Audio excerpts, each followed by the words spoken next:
Tell Amazon Alexa, play WHOW Radio to hear the morning show and all our programming right there on your Amazon Echo. Top of the morning. Thanks for being with us. I'm your host today, Seth Lawrence. My guest on the phone is Tony Kirkman. He is the executive director of the Piatt County Mental Health Center. Good morning, Tony. How are you, my man? Good morning, Seth. How are you? I'm good. So Bears are rallying last night. What were your thoughts on the chances they'd win that thing? Hey, as a optimistic fan of Chicago sports, it's like you got to have hope. 65-yard field goal, you got to believe. Sure. Well, it was not their night, unfortunately. I'll tell you what, though, Steelers are a good team. They're playing some good football, but the Bears showed some promising signs, I thought. Yeah, I think we've got our quarterback, and now if we can just protect him and keep him healthy, I think get some good draft picks, and hopefully, as a Cubs fan, I always say, wait till next year. So wait till next year. I think you and I could probably do a little bit better on blocking at this point, but we'll leave that conversation aside, I think. But anyways, Tony, I want to start with this. We just had the time change over the weekend, and we enter a time of the year where the sunlight outside. I was it's kind of funny. I actually just now thought of this as I'm talking here. It was like 2 or 3 weeks ago. I was talking to somebody about how we had like such a long stretch of gloomy weather one week, and then we got a real nice stretch of a lot of sunshine. And I kind of made note of the fact, when the sun's not out, I really kind of notice a difference in my mindset and just my I don't want to say perspective and outlook, but just like the my attitude, I guess. I really do notice a difference when there's not a lot of sun. And so we're kind of entering a time of year where that's going to be the case. We're going to wake up, it's going to be dark, we're going to leave work, and it's going to be sun setting, and so it's a difficult time of the year. And that the brings on, of course, the traditional seasonal affective disorder and things of that nature. So I want to talk to you about that this morning and get your thoughts on how we can begin to prepare for this time of the year where, again, you start to see a lot of kind of depression set in and things of that nature. What do you have for us today, Tony, as it relates to that? Well, I think you hit the nail right on the head, is that sadly we're starting to roll into a time period where the outside temperature does affect us in a myriad of different ways. One is just the inclement weather keeps us from enjoying nature outside and the natural ways that nature can detox us to purge ourselves of some of this negative emotion. In addition to that, you see obviously a reduction in recreational activities like running, walking, hiking, fishing, all of those habits that kind of help center us and allow us to just kind of reset. And so when those go away, that affects some of your mental health. It affects your ability to socialize, obviously, outside. And so, we see a nice jump in social activities around Thanksgiving and around the Christmas season. But you're exactly right. So the cold weather sets in. All of the fun activities after Christmas goes away, and then January, February slaps us with a reality dose. You see a reduction in getting outside and getting that access to sunlight. So the production of vitamin D and sunlight helping us with our production of serotonin, which is a neurotransmitter that helps us with some of those calm, positive, good feeling chemicals that go through our bodies. So yeah, all of that hitting us at once. That's why you'll see some individuals that are more prone to seasonal affective disorder, is that they'll actually get themselves a light that specifically that they will sit under in their chair and reading chair or whatnot. That will help combat some of those. I've also seen people go to the tanning bed to try to get some of that natural vitamin D production. And so there's a lot of things coming at us all at once that will rob us from the opportunity to emotionally detox. Mm-hmm. Sure. Excuse me. And when you talk about, just things that we can do, through the course of the winter, you mentioned, those recreational things. And sometimes we, and just kind of thinking out loud here, I think a lot of times maybe we take for granted just how much those help our mental well-being, just escaping from, the surroundings that, bring back the thoughts of, work or, the challenges at home and things of that nature, just escaping that for, 30 minutes to 2 hours, whatever the case may be. How far those types of things go to maintaining a good, mindset, emotional wellness, emotional stability, things of that nature. It's interesting how when those go away, we notice that. Absolutely, absolutely. So yeah, recreation's a wonderful opportunity. One, to socialize with individuals. Like, so if you like playing a pickup game of basketball, or I've seen in some of the communities here in Monticello, one of the things that I think is kind of neat is there is uh, a surge in interest in pickleball. So our tennis courts are pretty busy right now with pickleball players. So that seems to be a good recreational activity. Even in the mental health world, there are some tactics that we help people trying to, again, detox of some of this negative emotions. Is we call it grounding, and it's a very simple technique where you just take your shoes and your socks off, and you go stand out in in your yard, and it's just the natural exposure to the elements has a healing component to it. And when you lose the opportunity to even temporarily be distracted from your stressors, it creates a significant amount of mental health distress. Sure. So, what can we do in the meantime, for that physical activity, for those escapes? Any recommendations, Tony, that you have for us? Yeah, I would say, if it's helpful for you, is to join a rec league. I know that you have a wonderful YMCA that's right there in Clinton, and so maybe you join yourself a rec league, or you find something where you can pour yourself into a hobby, a civic group. Great opportunity to do things like that. You can also get on just about any type of website and type in light therapy. And so Best Buy, Walmart, Amazon, they have all of these lamps that are out there that are designed to help combat, like I said, the decrease in vitamin D production. So maybe you get yourself a light. And again, I always think one of the other things that I enjoy that helps with mood is serving with somebody. So, this is a great opportunity to engage your local charities and say, how can I help? That way you're giving of yourself, and there's value to that. Yeah, definitely. And that's a really, really good point there.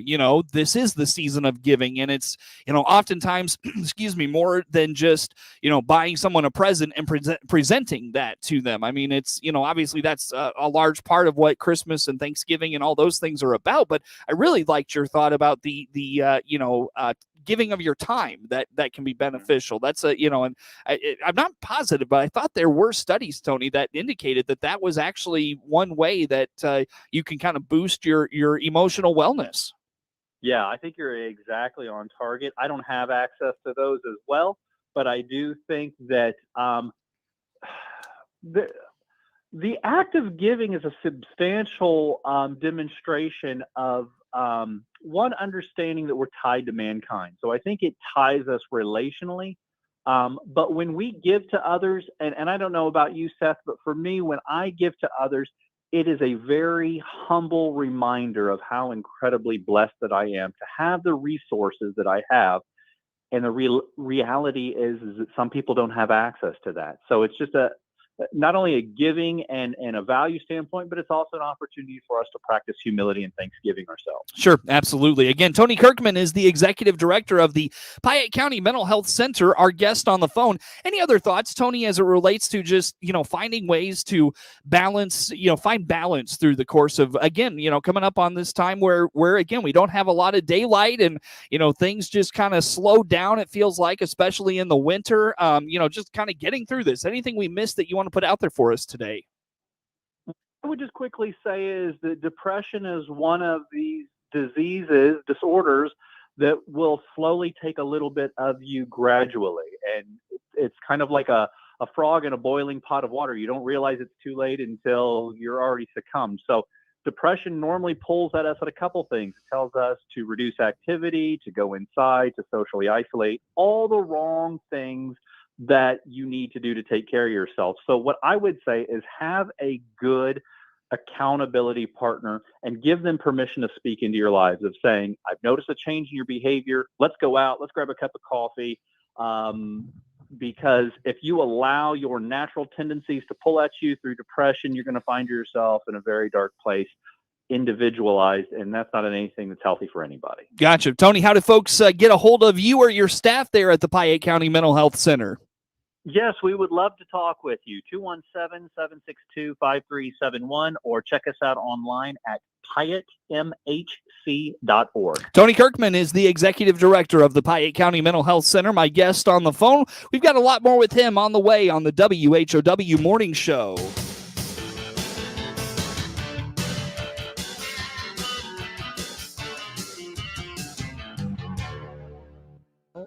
FB.org. Let's check the markets now on the RFD Radio Network for this Tuesday report day. I'm Jim Taylor. Corn, beans, and wheat all trading steady at this hour. December corn 552 1/4, up 3/4. March corn up 3/4, 561 3/4. December 22 corn 537 1/4, down 1 1/4. November beans currently 11.79, up a penny. January beans up 1/4, 11.88 3/4. November 22 beans $12 1/2, down 1 1/4. December wheat, 767 3/4, down 1/4. March wheat down 1 3/4. July wheat, 773 3/4, down 2 1/2. December bean meal, 336.90, up 5.10. December bean oil down 26 cents, 57.79. The livestock market, December live cattle up 20 cents. January feeders down 17 cents. December lean hogs down 72 cents. I'm Jim Taylor for the RFD. MR Systems Wireless has an immediate opening. They're looking for a full-time internet installer to perform the initial setup of wireless internet and voice over IP services, as well as troubleshoot and repair wireless and phone services for customers. You'll be responsible for the basic installation and maintenance of wireless equipment. No experience necessary. Includes health benefits, mileage reimbursed. Starting pay is $15 an hour. Find out more and apply by going to mrsystemswireless.com, then clicking About, then Employment. Equal Opportunity Employer. Thank you for listening to this Miller Media Group radio station. We appreciate you making the choice to tune in to us. We want to remind you of some things to keep the attorneys happy. Our stations allow one winner per household in a 30-day period. Cash prizes are mailed to our winners within 30 days of winning. And as you've probably already guessed, portions of today's programming on this Miller Media Group radio station were pre-recorded and are mechanically or digitally reproduced. There. Now we've made the attorneys happy. Thanks again for listening to this Miller Media Group station. You're listening to The Morning Show on the Big 1520 across Central Illinois. WHOW. Once again, a good morning. Thanks for being with us. I'm your host today, Seth Lawrence, and my guest on the phone is Tony Kirkman. He is the executive director of the Piatt County Mental Health Center. And Tony, in the break, we got to talking a little bit about just, making sure that workers and folks in the workforce have a, kind of a fresh mindset and keeping from getting burned out and those sorts of things. What comes to mind when you think about that topic, Tony?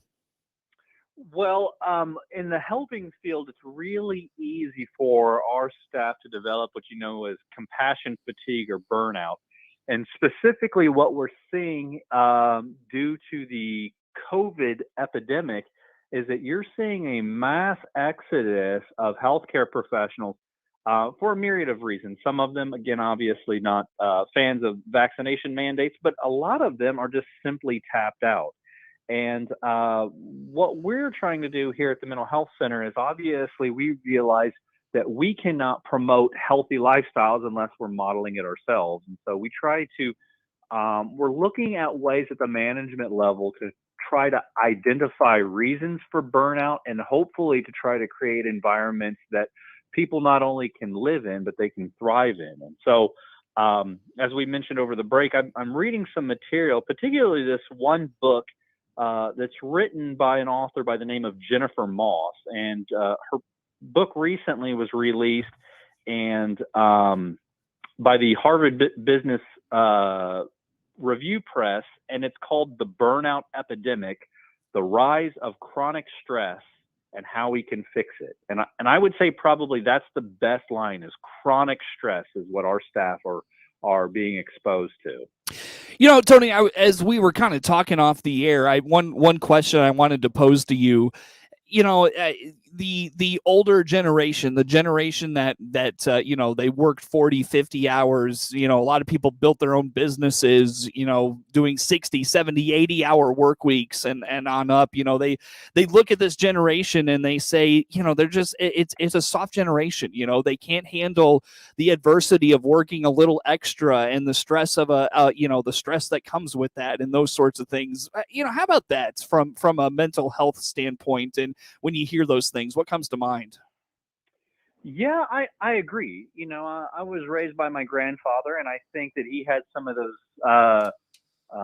well, I'll just be honest, I think unhealthy thought processes where mental health was stigmatized, and in order to be a man, you had to negate any type of feelings that you had and continue to power through. And what it takes is someone to be completely honest and brave to go first and say, I'm not okay, and that's not okay. And so there's healing in community. And when we start destigmatizing mental health and realizing that we're all human, we can address those issues in more healthier ways than, and I'm not insinuating this happens to everybody, but some of those old timers that had some of that, they masked some of this hurt through either addiction, substance use, violence, bitterness. It manifested itself. Some would drop dead of a heart attack right before they would retire. And it's like, we want people to be healthy and we want our communities to be healthy. And so mental health affects 1 out of 5 every adult. Every year they have a diagnosable mental health issue. And so if we know if 20% of the U.S. population is struggling with a diagnosable mental health disorder, we would be foolish not to address that issue. Mm-hmm. Yeah, for sure. I was just kind of curious what your take on that sentiment was, because I'm sure there's folks at home listening, and that's perhaps a thought going through their minds. But when you talk about managing stress, Tony, and managing, getting burned out in the workplace, I feel like a lot of the, what do we do? I feel like a lot of it, ties probably closely to that seasonal affective disorder that we just talked about in the first segment and how to overcome that. But what do you have for us there? What types of tips, things that we can do to make sure we're not getting burned out in the workplace, and that's of course going to trickle down into our personal lives and our relationships and things of that nature. So how about that? Well, I will cheat and I will use Jennifer Moss's recommendation. So she has 6 very quick statements that she thinks leads to burnout.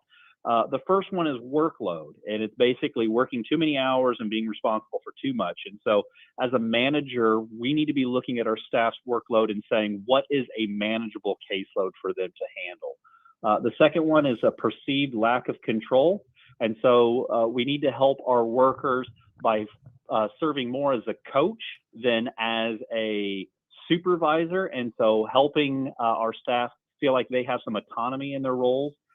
Number 3 is lack of reward or recognition. So we need to appreciate our workforce, even more so now because we realize everybody is hiring right now. Number 4 is poor relationships. And so we need to make sure that our work environments are not a toxic place to live. And so we want people that are cheering for everybody and eliminating some of that unhealthy behavior. Number 5 is lack of fairness. And so trying to make sure that there's no politics being played in the workplace and equally valuing everyone. And then number 6 is something that I don't know what we can do about that. But number 6 is she says values mismatch. And that's basically an employee coming into an organization where their personal values contrast against their professional values, and that leads to some discontent. So I think from our standpoint is being very transparent about our organization and hiring individuals that would tie more into our mission statement. You know, it's interesting you say that. I had a conversation with a gentleman here in Clinton that's, expanding a nonprofit that he started and or helped start, I guess I should say. But anyways, that was something he talked about, was establishing a culture in your workplace and your organization that matches up with your values and the values of the people working and volunteering with you. That's interesting you say that. Yeah. I think that, like they say, is a rising tide raises all ships, is that if you have this natural flywheel of everybody that buys into the mission statement, they're going to make positive contributions. The opposite would be if you have somebody that is adamantly opposed to your mission statement, they're going to essentially function like a business terrorist, and they're going to take pot shots and limit your ability to grow. Mm-hmm. Yeah, interesting. Tony, I can't believe it. I look at the clock. I got to let you go, my man. How do folks learn more about the things we've talked about today? Hey, again, feel free to give us a call, 217-762-5371. Check us out on Facebook or visit us online, piattmhc.org. Tony, happy Thanksgiving to you and your family, my man. It's always good to have you, and I hope you guys have a good holiday. You as well. Thank you for the invite. Tony Kirkman is the executive director of the Piatt County Mental Health Center. My guest on the phone this morning. We'll take a look at network news on the way on the WHOW Morning Show.